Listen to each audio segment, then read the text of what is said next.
A year and a half ago, New York State approved medical marijuana, but it wasn't until just last month that the program got up and running. The state said all dispensaries would be open by now and medicine would be available. But a Two on Your Side investigation has found that over the past 35 days, very few patients have been able to work through the confusing and complicated system. Our Michael Wooten reports on the problems through the eyes of a little girl as her family fights for the medicine that could save her life. Her medicine. For Lisa Valley, what's inside this bottle Here we go. could alter her family forever. This could be a game changer. She's about to give her daughter Maya her first ever dose of legal medical marijuana. Ready? But getting to this point has been a long and hard fight, and one that isn't over yet. This might be hard for some of you to watch. For Lisa, it started in 2013 when she saw this documentary on CNN. Weed highlighted how medical cannabis made a dramatic difference for children with seizure disorders. You're just like, how do we get this? How do we get this here? I need this. Maya needs this tomorrow. And this was 2.5 years ago. At that time, Mia was suffering through 300 seizures a day.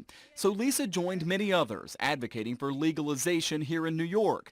We were with her when the program finally started just a little more than a month ago on January 7th. Today is the day. But patients quickly learned actually getting medicine would take time. We followed Lisa and Maya through the entire process, starting at the doctor's office. So this is a big day.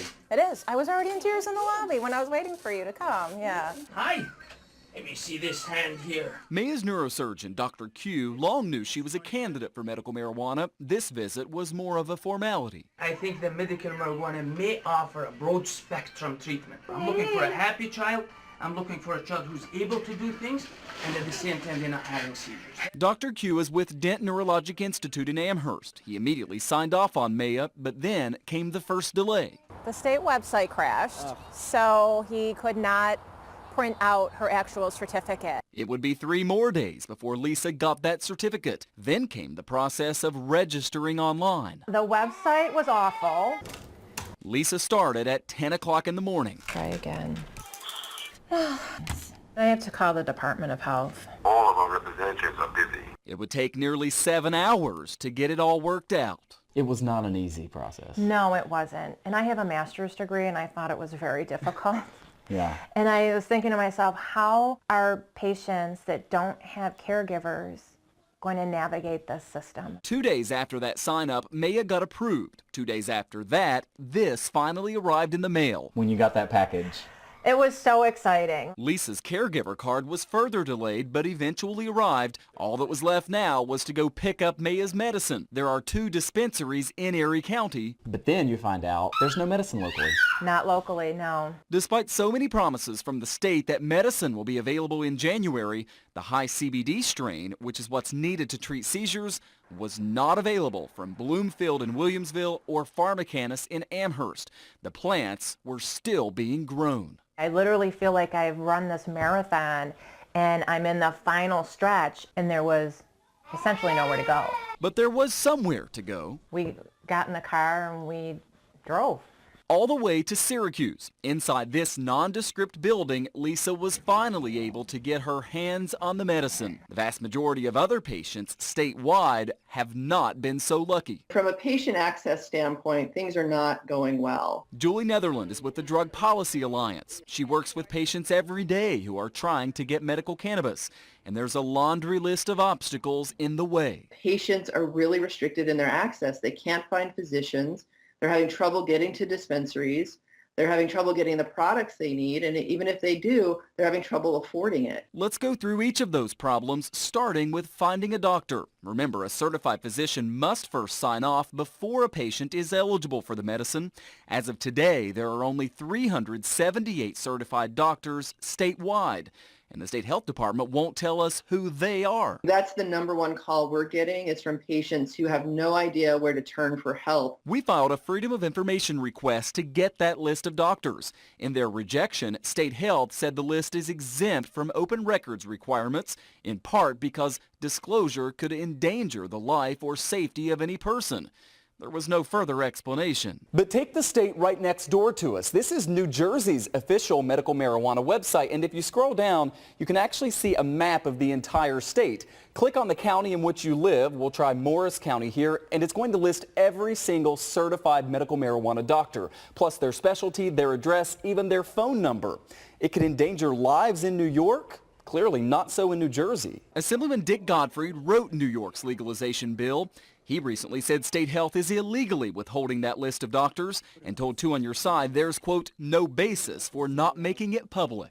Further delays for these families is just inexcusable in my view. The next problem deals with the dispensaries. There are only 20 statewide, and some have yet to open, despite assurances from the state that all would be operational by February 1st. Many dispensaries have very limited hours. The one in Binghamton is only open 1 day a week. Assemblyman Gottfried introduced this bill to double the number of growers and dispensaries. Patients driving up to 8 hours round trip to get medicine that they need, which is just unacceptable. As we saw with Maya, there's a shortage of products at the dispensaries that are open, and the current law limits growers to only 5 strains each.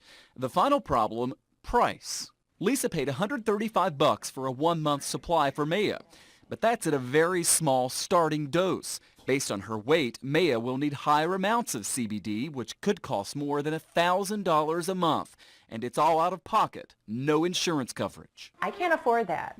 And I'm middle class. Do you know what I mean? Like I'm your average mom. How could anyone afford that? How could anyone afford that? Buck Williams of Lockport can't. His son Tommy just got his first medical marijuana, but his monthly bill could reach $2,000 a month. The same type of product in Colorado could be as low as $200. Everyone is trying to find out why New York is so expensive. The price is set by the health commissioner, which is unprecedented. There's no other state that does that. Come on. For Maya and her mom, there are plenty of challenges ahead, and they're ready for the fight. But on this day, there was some celebration. You're witnessing Maya take her first dose of what her doctor believes could be life-saving medicine. Today was a very big day. You know, it's finally happening. But will the problem-plagued program survive? Critics accuse the governor of setting it up to fail. Lisa says it can't because her daughter's survival depends on it. I'm going to make sure that this program is a success. I can't let it fail because it's the only way the seizures will stop. Maya's life depends on this program success. Local Assembly members Crystal Peoples-Stokes and Ray Walter are co-sponsors on that bill that would double the number of growers and dispensaries, and more bills are expected soon to try to address the many problems with this program, availability and cost chief among them. Despite all that, the governor said earlier today that he thinks the program is working well. Scott. Michael, you focus on that really adorable little girl, but this problem is really a lot bigger than just the little girl. It affects a lot of people, right? Yeah, a whole lot of people, potentially many thousands. You know, I talked on the phone with a cancer patient in Allegheny County this week. He told me he simply can't find a doctor who is certified, and even when he does, he'll have such a long drive that he doesn't know how he is going to make this work. He actually broke down in tears when talking about the frustration. And the numbers tell the story, Scott. Only about 800 patients statewide for a population of 20 million. The state is making this so difficult for these people. And there are a lot of critics out there who are hoping the state will make changes. All right, Michael Wooten tonight. Michael, thank you. Yep. Appreciate it. And one more footnote. Last Friday, we sent the State Health Department a detailed list of questions for this story. They still have not gotten us any answers, and they again denied our on-camera interview request.